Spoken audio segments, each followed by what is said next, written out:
首先先祝各位各位网友虎虎年万事如意，虎虎生威。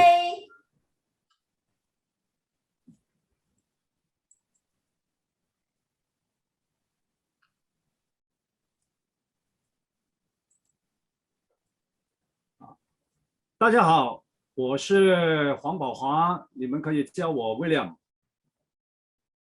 我是刘金言，大家叫我 Judy 好了。现在是春节，我们这一集就讨论一下全球华人，特别是小孩子们最开心的几十亿红包，自己能够拿到多少压岁钱，怎么样花的热门课题吧。哎 ，William， 疫情之下有没有去拜年呢？哎，说实在的，真的要少去了一些地方，但主要的亲戚朋友还是跑不掉的。只要是家中没有长期病患或者是怀孕的妇女，我们还是会去的，就小心点啦。对呀，今年的拜年呢，分网上与网下两种安排呢。网上的我们几十人虚拟拜年团拜，来自世界各地的亲戚都会高高兴兴热闹的互相恭贺一下。随后更 exciting 的就是手机发红包。反而在香港本地我们面对面的拜年呢，子女已经长大了，他们不一定有兴趣跟我们一起去呢，是不是William？ 哎，对了，我跟你的孩子都长大了，那他们去拜年的兴趣实在也真的不太大了。但说回来，他们收红包的兴趣真的是一点都没有减少的。就是说，那个去家人给他们的红包，他们没去了。我们回来，他们又问我们，哎，那他们叔叔给我的红包你拿到哪里去啊？快点给我呢！哎，现在孩子他们那个私有产权的概念，真的是很有一套呢。哎呀，真的钱真的是这个真的是跑不掉，红包也跑不掉。所以钱来说这个现在的小孩他们都有一番自己的看法这个对大人还是小孩来说，钱还是多多益善的。我觉得现在周边很多的父母他们都很希望去看看在春节能否用这个红包这个概念将这个正确的金钱的观念灌输给小孩。所以我跟朋友也常常的去讨论这一种做法是否有用，如果真的有用，应该怎么样做呢？对不对？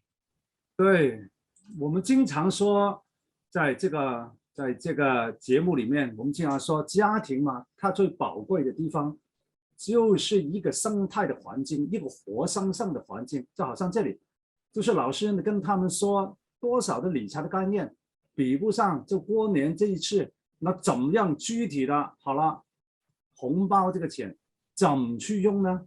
让他们形成一个理财的概念，一个储蓄的概念，这就是一个活生生的一个生态的环境。所以这个方面的调查研究也是蛮多的。譬如说，美国储蓄教育局那个 American Savings Education Council 所做的一个调查发现，几乎所有的青少年都是从父母亲那里学到理财的知识和怎么样去理财的。那另外有一个叫 Pinto 这个人在05年做的一个调查研究也发现，75%的美国的儿童主要都是从父母亲那里学懂怎么去理财，87%的大学生和90%的高中学生都是依靠父母亲给他们理财的建议的。对呀，这个子女学理财这个看来第一批的老师就是他们的父母。如果从这个逻辑来说这个父母对这个辅导还是教导这个儿女怎么样去管好他们的钱，应该是发挥非常非常重要的角色跟作用的，是不是William？ 这绝对了，就是说这个不管是这个研究还是我们生活的经验，也告诉了我们，父母亲对于孩子他们以后怎么样去形成一个好的理财的观念，都是非常的重要了。但说回头，那现在发红包也是与时并进了啊，不仅仅只是我跟你那年代倒是那个一个红包那样了。现在除了红包放在的钞票，还有手机的红包，还有手机的一个版本，所以很快我看元宇秀就很快有这个 VR 红包了吧？你看，对呀，我觉得现在真的越来越多样化了啊，但是呢，我们也不要忽略一点，就是说我们发现呢，现在很多网上的讨论区啊，他们讲什么东西呢，都是在讨论这个红包的钱是怎么样用啊，但是呢，怎么样善于去运用这笔钱啊，这个只是其中一个课题。但是都没有太多人去讨论呢，怎么样从这个小孩手上令他心甘情愿的把部分的钱按照这个我们的建议啊去好好安排。这个我觉得就是一个令大家比较忧虑的这个问题了，对不对？对呢，我看过好多都是一厢情愿的，就是说好了，你怎么样跟孩子辅导孩子啊？怎么样让他好好的去善用这笔红包的钱呢？那他们忽略了这个大前提，就是个钱包的这个红包的钱呢，你拿到手了吗？他们愿意给你吗？对他们来说，这是他们的 cheese，这是他们的奶酪。你动他的奶酪好，如果他还是小学，还是个 baby，那就很简单，没问题。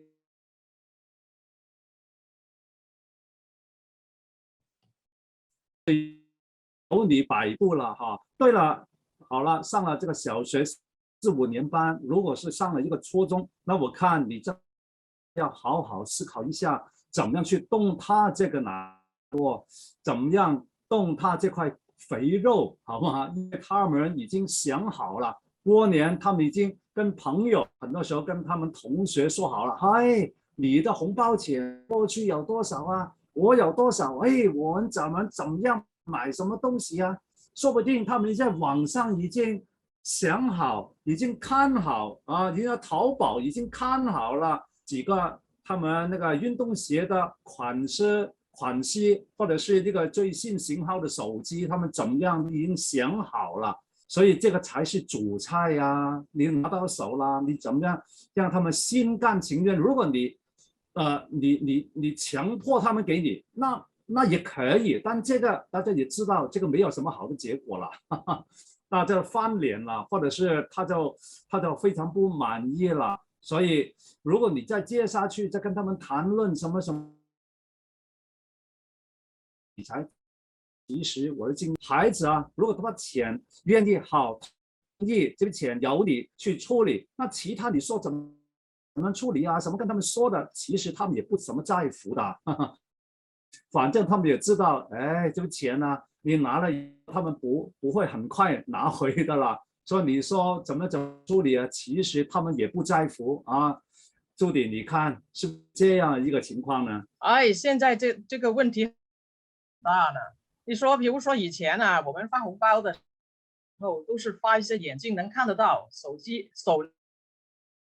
摸得到的红包嘛。对，当时呢，这个看见钞票眼见为实，父母呢还可以趁这个机会，春节这个机会乘机啊辅导子女一番。但是现在有了这个手机红包，哎呀，恐怕很多子女啊收到的电子红包就成为漏网之鱼了，对不对？这块肥肉到他们的口里面就真的很快，再让他们吐出来了。还有好多父母经常喜欢用手机发红包、抢红包、晒红包，不经意的渗透出一些他们潜意识里面的一些金钱观、价值观。子女对父母日常的行为都看在眼里面，心领神会了。到了春节，用红包辅导子女理财这个概念，哎，孩子都会说：“老爸，别来这一套呢，真的是讲一套做一套，谈何容易呢？哎呀，对呀，现在的小孩真的太聪明了。哎，我有一些朋友啊，他们希望小孩乖乖的交这个红包钱出来，但是小孩都没有这样做，之后这个父母又强硬的要他们做，结哎，果呢，真的，翻脸了，哎呀，翻弄得这个脸了。关系翻脸了，就这个关系很僵啊。而有一些小孩更厉害了，他们去告状，啊，对去这个，对对，哎呀，去爷爷啊，对不对？麻去麻啦那边家里啦，去说了以后呢，这个老人就跟他们去，哎，这个来一套了，这会上有政额外策，补贴下有啊。对策。哎呀，你说是不是很混乱啊？对不对？哎，所以这一方面呢，我听了以后呢，我都不知道怎么样去跟他们给一个大答案，也可能没有一个真实答案了。你说是对对，不是啊？这个真的是孩子也因为这样啊，给强迫去接受一套他心不情、心不情、心不愿的啊理财的概念，反而产生一种抗拒的效果。如果是这样，就反而不美，导致孩子的关系变差。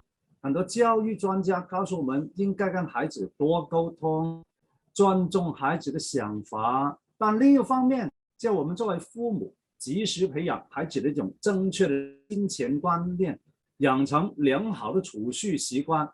但是把我们父母亲放在一个两难的局面呢、哎，我们现在活在这个数字时代，亲子关系啊，看来也必须考虑现在这个新的数字环境的特征啊。现在一个人一个手机，而每一个人的手机啊，都是他的私密的个人记，小孩也是吗？对不对？手机红理论上是实时进账，也可以马上实时消费的。哎呀，所以这个就变成一个大难题了，特别是怎么教这个小孩理财这个课题，哎呀，这非常复杂，真对不对？头疼啦！啊，你越看很多人网上的专家的说，叫我们要保护孩子的自尊，他自由，孩子也懂，好吗？要尊重他的决定啊！面对这种互相矛盾的要求，做父母又不能够中庸，又不能够勉强，又不能够随便妥协，因为开了一个先例以后，那就覆水难收了那以后你就很难再控制了，又不能够强制，又怕损害了亲子的关系，效果又不好。天哪，你叫我们应该怎么做？哎，William，你说的太对了。现在我们就是每一天都面对这种两难的局面啊，每一天都有这种事情发生的，真不能够一本通书看到老，而且家家都有一本难念的经啊。我估计我们周边都没有哪个专家可以给出一个一概而论、一锤定音的建议呢。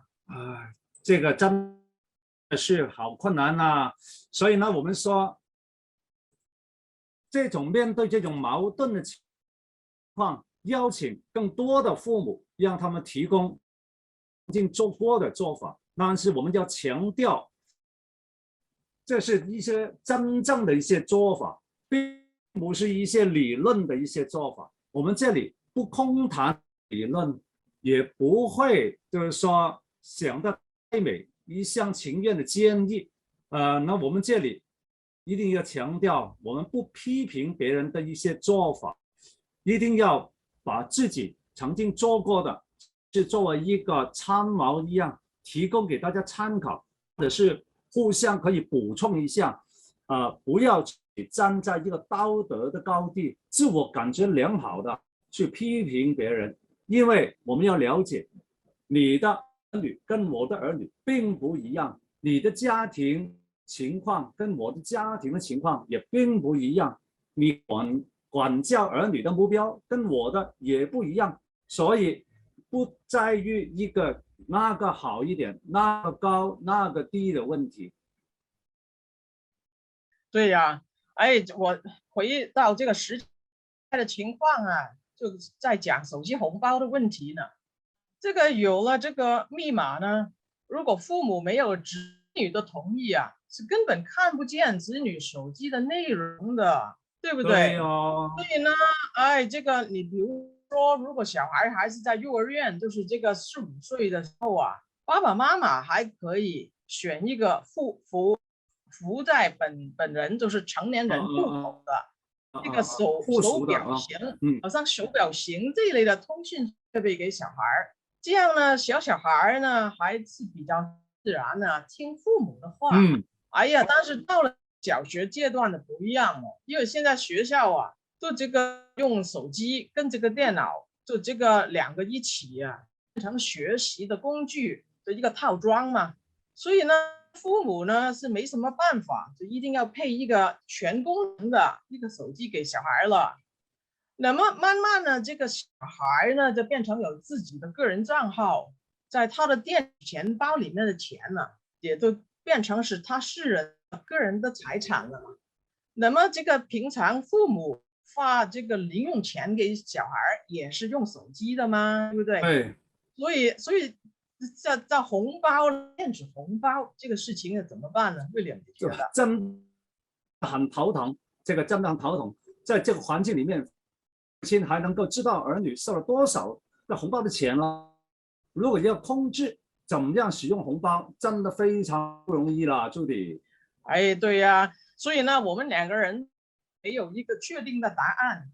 而我觉得啊，这个我们呢也必须邀请一些这个家长啊一起来讨论一下，看看他们怎么样可以有一些方案，这个令小孩能够快乐的而且心甘情愿的给这个家长动他的奶酪。嗯，这个也就是说这个 cheese 是什么东西呢？对，就是这个红包就是他们的红钱包钱。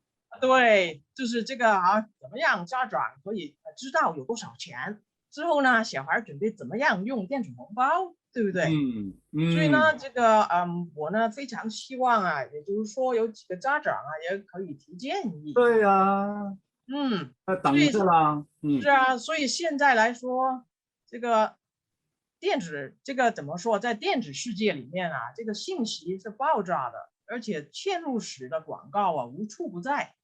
哎呀，还有这个手机游戏，对不对？又有朋友圈，所以呢，这个子女的思想呢，根本不是父母可以完全控制，而是由手机的世界去带动的。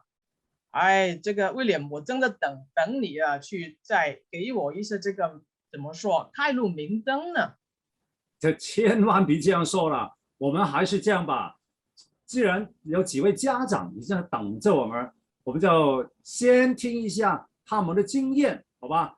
没有说那个是最好的但是我们先听听，办法总比困难多这个是我们作为父母亲的挑战。那过年真的是见难关过了一关又一关了那我们接下来就邀请几位父母亲马上过来跟他们聊一下OK， Hello， Hello， 喂，在这里我们非常非常的荣幸，今天邀请了2位父母亲过来他们倒有一些心里面有点困惑也非常荣幸。但是我们也要很明确的说一下很多时候很多问题因为已经开始了，就很难覆水难收了所以最好的方法，我们应对那个教导孩子这个方面，也最好跟我们的那个老公老婆多商量，不要太轻松把这个事情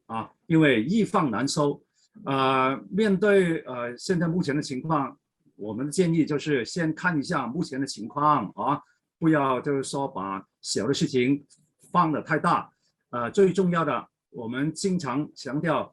我们的家庭是个 team， 是个团队我们也应该多一些跟我们的另外一半老公老婆多商量要大家的行动要一致，搞清楚我们希望能够达到一个怎么样的目标，一步一步按部就班的决定下一步的行动干什么。很多时候我们这个 team 也包括我们的，如果有几个孩子啊，其他的孩子啊，还有亲戚朋友啊，沟通啊，让他们知道配合我们啊，这个还是非常的重要的啊。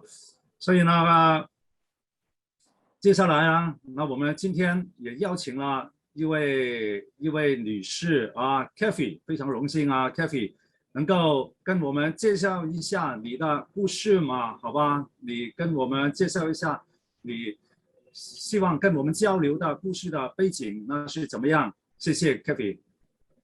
哎，好的，你们好，我是 Katy，我现在在新山马来西亚做工，在那边做工啊。哎，新年快乐！新年快乐！新年快乐！身体健康。身体健康啊！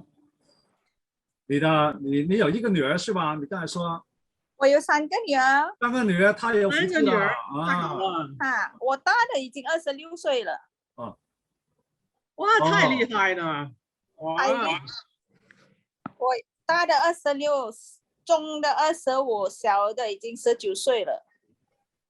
哇，你一个非常成功的妈妈，恭喜恭喜！也要靠他们的努力。我们只是在旁帮助罢了，跟支持他们啊。我的大的跟第2的已经开始做工了。都他们从小红包钱都会很会管理，只是他们收到的时候他会算了几多钱，然后他会交给我放进银行，因为我在银行做工。那你应该现在没什么问题了吧？他们已经长大了。你说的应该是当年的情况吧？对对对，当年的情况，他们小的时候。因为刚才你们有分享的，孩子收到红包钱都是叫父母管理。对对。我的是会叫我管理，只是放进银行罢了。可是他们会自己算的，他们收到几多钱。因为这样子他们会比较高兴，那一年是收到哪一年比较多。那孩子都是很高兴的，能够有钱在自己的手上啊。对。那时候，那他们花这个钱有没有什么样？譬如说有一些怎么样的，你怎么样帮助他们好好的去管理了？他们有什么问题没有呢？从小都没有问题的，他们要买什么都是父母买的，他们的钱只是放置在那边压着罢了。那就太好了啊，那就太好了。好像你有没有一些听你说你有一个朋友的孩子就不是这样子哦，就拿了这些钱就会朝着要买名牌的东西呀，这样子。是哦，然后这些就会虽然钱在父母那里保管，对，那时候他们都乖乖的都把钱给你了。但是我听说我都有一些朋友啊，他们就说这个钱给了他们以后，他们就因为学校啊那个同学啊，他们都买了好多名牌啊，他就买了，结果那个钱呢不够花了。那时候你没有遇到这个情况吧 ，Kathy？ 没有，幸亏3个都很乖的。不会跟朋友比较，只是他们需要用的东西我们会买给他。那么你的这一方面呢，家庭的教育又好，而且呢理财也理得非常不错啊。你知道吗？这个我周边啊有一些朋友啊，他的小孩还是比较小嘛。那么他的这个女儿呢，这个其实开始的时候是很乖的也愿意将钱交给这个爸爸妈妈去保管。之后呢，这个慢慢呢，因为有手机了嘛，这变成也有一些小孩的朋友圈啊。而且呢，这个他看电视的时候啊，看手机的时候啊，常常看见一些女明星啊，什么嫁个有钱人之后，这个住进豪宅之后用什么这个包包，对不对？就慢慢的这个就跟同学啊去交流呢，因为当时他说已经是6年级了嘛。就变成了开始跟风了，这个又让着要妈妈去帮他买这个品牌的东西了，品牌的衣服啊，还是这个比较漂亮的一些东西，就开始要炫耀。你周边现在在马来西亚有没有这一方面这问题呢？一些小孩还是比我们好一点呢？还是有。每一个家庭就有自己的问题的。对呀。也是有听过，可是也很难管的。有时候因为小孩子的态度一定要跟班啊。只是幸亏我的3个都没有这样子了。对呀。如果真的碰到这个情况，譬如有朋友啊，他们的儿女碰到这个情况，你有什么建议给他们呢 ，Kathy？ 譬如说真的，譬如说有个朋友跟你说，哎，我的女儿啊，那个开始的时候还好的，但是现在都把红包啦说的要拿回去啦尽管我们要强调大家我们给出的这里并不是什么金科玉律但是我们多交流一下。现实里面我真的要碰到这个朋友，你有什么的建议给他们这个家长呢 ，Kathy？ 好像我孩子小的那个也是会回来告诉我他的朋友有这个有那个，我只是跟他们讲，这个是个人的家庭给到的，是不是每一个家庭都需要跟住给的？还有需要用到的东西我们可以给你，可是如果是你要拿来炫耀的就不用了。对对对，这一点我觉得真的很真实。这个我们的家庭也是这样，对，这个每一个家庭都有自己的情况嘛。就是基本 Kathy 就是说跟他孩子说，人要有用到的就才需要，如果要买来的那些东西是拿来炫耀的就不要这样子他的。因为如果你要这样子比下去是比不完的，没完没了。对，那孩子呢？我们成年人呢，有很多成年人也不能够很好去管好自己了。这点，就是你的家教做得非常好了那我们就说从小做起，怎么样能够让孩子形成有这么一种概念啦？譬如说不会就是说拿钱去炫耀或者是给比下去就怕这个追求名牌你有什么样的那个心得体会呢？对不起，再讲一次。就是说你有没有一个什么样的心得体会，跟我们其他的父母亲交流一下，能够让孩子能够不追求那个名牌呢？不会就是说拿着红包到手的钱全部花在一些不实在的一些消费上面去，不懂得很好的去管好他们这个财富你有什么的建议呢？就是跟他们讲，你追不上潮流的，因为潮流的东西一直改。你今天买到现在的东西，多几个月又出新的，你要怎么追呢？所以其实是不用追这种东西，只是你要用到的东西，你只是要去买来用罢了。那个从小跟他们灌输这个概念还是非常的重要的对对。那朱迪，你倒有那时候你说你要倒有朋友有这么这个方面，哪里有什么的建议呢？我觉得在这个香港现在呢，因为这种传媒太厉害了，很多这个小孩呢都这个要马上消费，马上这个享受，就变成这个很多钱就花在眼前当下，对不对？但是这个为这个怎么说将来去怎么计划，反而在这一方面呢是没有太大的用功还是概念。我觉得 Kathy 可能在这一方面就是可能就身教，对不对？就是 set good example。所以我们也希望听一下 Kathy 你是怎么样去 set a good example， 这个为小孩这个带动他们有一个比较好的一种习惯一种思维的习惯，对不对？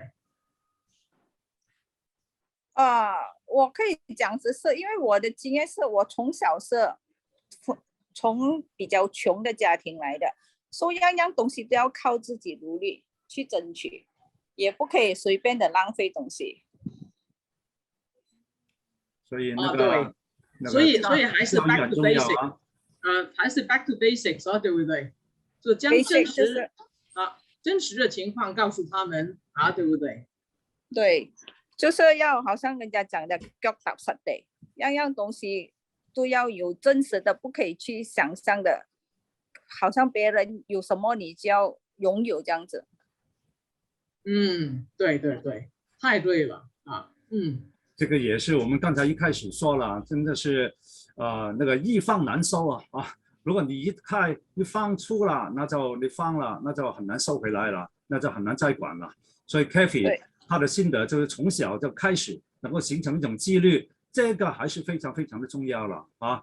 那今天我们非常感谢 Kathy 过来跟我们分享一下，尽管是非常传统的，但是传统的东西往往是最实在的，因为能够经得起那个很多潮流的这么一个那个锻炼，好吧？那我们非常感谢 Kathy， 安静也是很重要。Kathy 他本身来自马来西亚新山，新山就是在新加坡隔壁的一个小城镇。也不是马来西亚的首都吉隆坡嘛，那么那边的整个环境啊、风土人情啊都没有太多像刚才你们说的那种传媒吹捧一些名牌啊、很多广告，就非常平静的一个地方，简单平静一点啊，是，所以没有太多的周边的诱惑和影响了，就很简单，就主要是听父母讲的，他的资讯啊、他的教养啊、教育都是由父母自身的受教。那么我们另外一个父亲来自马来西亚吉隆坡 David，Hello David 在吗？嗨 David 他就不同了，你好 ，Hello 大家好，你好，恭喜发财，新年快乐，大吉大利，健康家来。那么 David 呢，他本身呢就是一个父亲来自马来西亚吉隆坡首都的，那么他本身自己也是做经商的，那么可以让 David 分享一下他身为父亲的一个个案David 你可以是欢迎你啊，David，我们这里不是什么你好，我们并不是什么金科玉律啊，我们只是在这里多聊一下，我们也了解到这个做父母亲的真的非常不容易啊，现在挑战还是蛮大的，工作的压力还是蛮大啊，所以这里我们多交流好吗？大家都是自己儿女的专家了因为我本身是我现在只有一个孩子，现在5岁。那太好了。当然他的红包钱也是由父母保管了，暂时也是，他还小嘛。那太好了。所以，但我们也开始灌输，虽然他5岁，但也开始告诉他，就是说，今天爹地妈咪拿你的钱是帮你保管，然后我们不会用你的钱。然后第一次的时候告诉他，我们帮你保管，有一天你能够，你要买你喜欢的东西，我们可以帮你买，是这样的给他一个。在未来之需的，就是让他有知道，不是现在用的，是未来需要用到的。开始灌输他一个这样的观念。从小开始，那这一点非常非常的重要了。但是如果他们长大了以后，开始的感到，譬如说放在银行里面来助理，我跟你交流一下，我另外有一个个案就是这样的。对，William，他们也是这样的，从小，但是那个儿子呢，现在长大了长大了一点点，现在念小学5年班了。他就开始在对银行里面他们每一年都把那个红包的钱就跟他们拆开啦，那个钱哇，发现有几千块钱真的非常不错啦。然后跟着孩子一起去银行那个存进去那个打一下那个存折，都发现这个钱越来越多了。以前他就开始这样做，经过了那么几年那时候那个利息还是比较好啦，那时候利息还是比较好。那么这几年的利息你就知道了，实在是非常低的，香港这边差不多是没有利息了。就他们就放进去，那孩子就问了一个问题了，我就把钱继续存在银行里面有什么作用呢？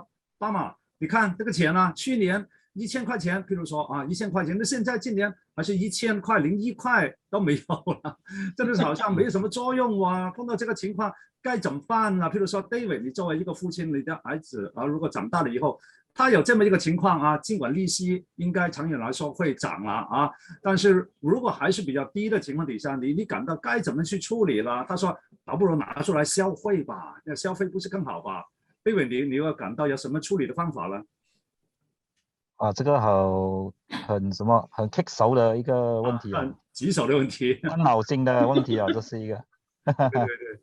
但我觉得，就是好像我说的，第一先灌输这个钱不是，就是如果以我的来看，就是说我不会说拿来投资的那个钱，反而是帮他管理，爹地妈咪代替你管理而已。等你知道如何理财，我们会把那个钱交回给你。所以重点就是说你要懂得理财，跟孩子说你要懂得理财，这样孩子就会问你什么叫理财。这样就从那里再慢慢灌输，你需要有知识，需要去知道优先次序，这个钱是 for 这个 emergency 紧急需用。可能有一天你有一些什么事情出了状况，车祸什么样的，你就能够急需要 for 医药费啊什么样，要告诉他这样的东西，我觉得。因为如果往投资方面，真的没有什么，放去哪里都一样了。我觉得养投资的话，那个回抽肯定不会大的。然后当然，孩子的心永远都要想买东西的，这可以理解的。他们，但以我的出发点，我会觉得，可能到最后，可能他只可以买一样东西。他要买东西我只可以允许你买一样，而且要给我们理由。爹地妈咪，你可以说服爹地妈咪说你为什么你需要这个东西。让他做个选择啊，让他还要做一个好像一个，你需要解释为什么你需要这一个物品，你需要买。对，就不是说他要我就买给他了那一种，这样比较太直接的对，有的理由方式是这样啦，你认？这是一个非常好的方法。那我们这里朱迪老师他也是非常成功的投资银行家了，这个方面朱迪你有什么看法啦？这一方面呢，这个其实我也是跟周边很多朋友啊去交流啊，发现了他们不单是小孩不清楚理财方面的东西了，当然小孩是不懂理财嘛，但是连父母这一代都不懂，真的是有点surprise， 就是比较惊讶了。而且我们在香港，我们所谓怎么说，全球的金融中心之一，对不对？还是有很多朋友的成年人，他们对银行、对投资、对买股票、对理财，所有这些概念都是很模糊的。你比如说，为什么银行给利息？有很多家长根本自己也不清楚，根本没办法讲给小孩是什么一个道理，对不对？所以我觉得我们教小孩之前，可能首先教育我们自己，对不对 ？It's a basics 之后自己了解了之后，而且呢也必须看新闻，知道整个全球现在发生什么事情，对不对？美国什么QE。现在有有 taper 了，怎么样了，对不对？这些东西不需要学得太深，但是基本的基础的逻辑跟情况还是必须了解的。你们觉得是在马来西亚跟新加坡是不是也是这种情况？我赞同朱迪老师所讲的。当然我们父母一定也要有一定的知识，讲真的，不能够完全是像以前那么样就父母说了算，我觉得这一套不行了。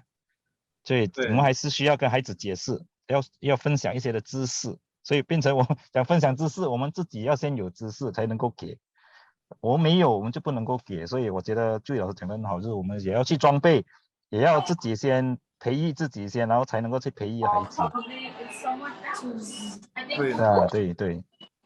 对，所以hello， David， 听到吗？听到 Kelly， 听到你的声音。所以呢，我觉得我们的现在线上课程很好的就会有不同的一个系列，包括这种给父母亲，就是我们除了给教育孩子，也就是父母也一起来学习知识就很好。那我们今天非常荣幸David 跟我们交流一下，就是家家有本难念的经但是父母亲就是有这个知识，也是够忙了在家里很可能如果没有时间跟儿女沟通交流，那就也是没办法，那是一个很重要的大前提那我们就是应该要多跟他们交流才能够更了解贴近他们的想法，与时并进做父母亲的也不能够与时并进了。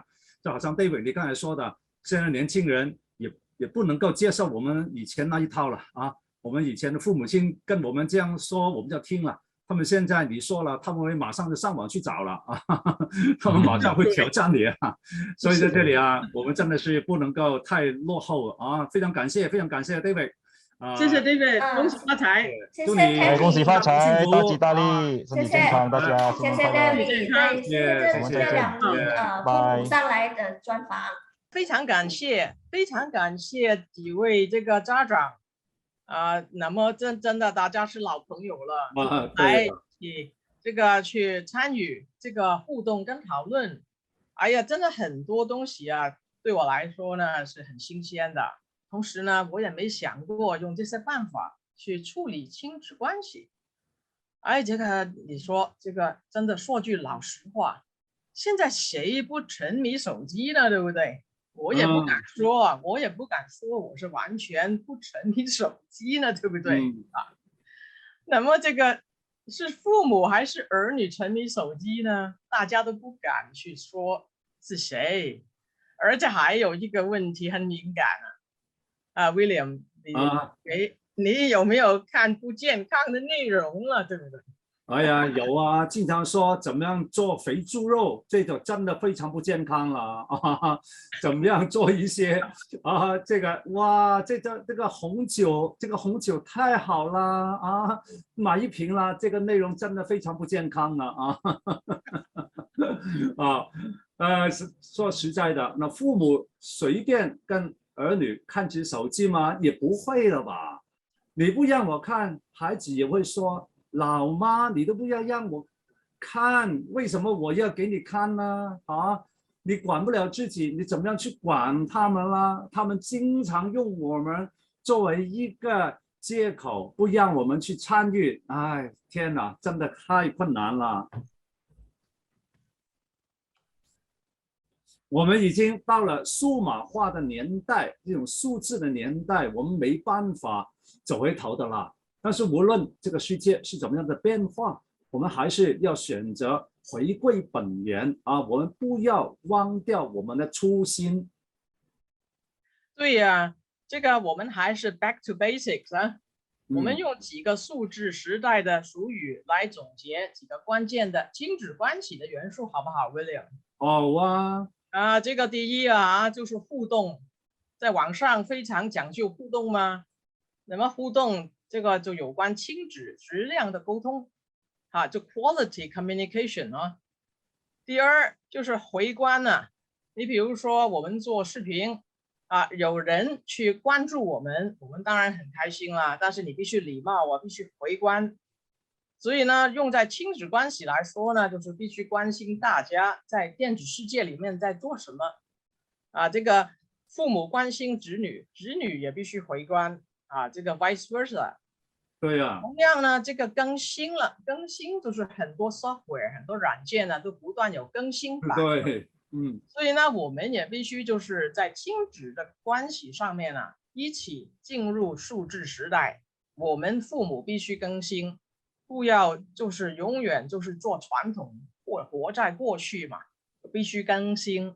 与时并进对，还有我们有4个互，不是户口的户互是互相的互，包括什么互信、互敬、互爱，还有互补。说的太好了。面对互动，那是非常珍贵的，这个可遇不可求。我们经常说活在当下，但很多时候我们经常看到当下就是每人手上一部手机，当下只是他们跟手机互动而已了。所以那我们说建立参与跟家庭的群组，组合拉动那个亲戚的群组，关注兴趣的群组，扩充亲子的朋友圈，所以这几个倒是非常关键的，需要我们多花点时间去做好。对呀，我非常同意而呢，这个有关回观方面我觉得有几点呢可以跟大家分享的。而刚才这个有些家长也有提过这些东西的回观方面就包括分享有趣的网上的一些电子的一些新闻e-book 也是有趣的东西新知还有呢就是这个实体的世界跟这个世界的关联是怎么样的，我觉得这个对小孩来说呢都是很有趣的一种这个学习这个呢还有呢，在网上有很多这个东西呢，它不一定是对的嘛，有一些是假新闻呢，所以我们也必须一起 fact check 对不对 ？fact check 这个很重要的。那么这个你比如说小孩发一些信息过来，我们也必须尽快的通过手机感谢他们，谢谢他们。所以呢，这些都是网上的礼貌。我们父母呢，必须也学习这一种这个网上的礼貌。那么小孩呢，对我们的这个怎么说认同跟这个怎么说一种大家的一种亲和力都会提高的呢，对不对 ，William？ 对。那我们都说学无前后，达者为先，对吧？从幼儿园稍微停一下，刚才这个 screen 没有 synchronize Kelly， 对不对？稍微停一下哈。fact check， 刚才没有关系，你继续。就在对，你可以将这个 screen 跟这个对话再配的，对不对？或者你在没有，因为我现在在 record 这了，你不如这样，我觉得应该将这个回关再录一遍，对不对？你现在录你再讲多一次。我再讲一次，开始吧，回关开始吧，回关对。OK。对，这个呢，我们也必须这个回关呢，其实呢，我觉得有几方面呢，在亲子关系来说这个我们必须分享一些有趣的东西，父母分享给小孩，而子女呢也应该主动分享一些新的东西给父母，包括比如说大家喜欢看什么 ebook， 有什么有趣的东西有什么新知，有什么新闻，这些都很重要，而且都能建立大家共同的兴趣呢。而且呢，这个我觉得父母呢也应该比较这个主动的将实体世界的东西跟这个世界里面的一些事物去关联，让小孩呢这个可以真的是知道这个虚拟世界跟实体世界里面的是怎么样一种这个互相拉动呢？还有呢，这个网上呢有很多东西不一定是真的吗？对不对？所以不如呢这个父母跟小孩一同去 fact check， 这个也是很有趣，同时很有意义的亲子活动呢，对不对？还有呢，网上的礼貌也是必须我们这个父母这一代真的就学习。比如说收到这个朋友还有小孩的这个一些这个这个信息一些 message 我们也必须尽快的去感谢他们让他们也知道，你收到了，你喜欢呢，还是你有什么评论呢？这些东西都是很重要的呢，我觉得。对，那我们说所谓学无前后，达者为先幼儿园里面，那我们已经开始那种学习，父母亲也可以做的顺风车，分享人生的经验的故事，辅导儿女不要在里面迷途对呀，William，我觉得呢，我们今天讲的有几个就是4个互吗？互信、互敬、互爱、互补这几个概念。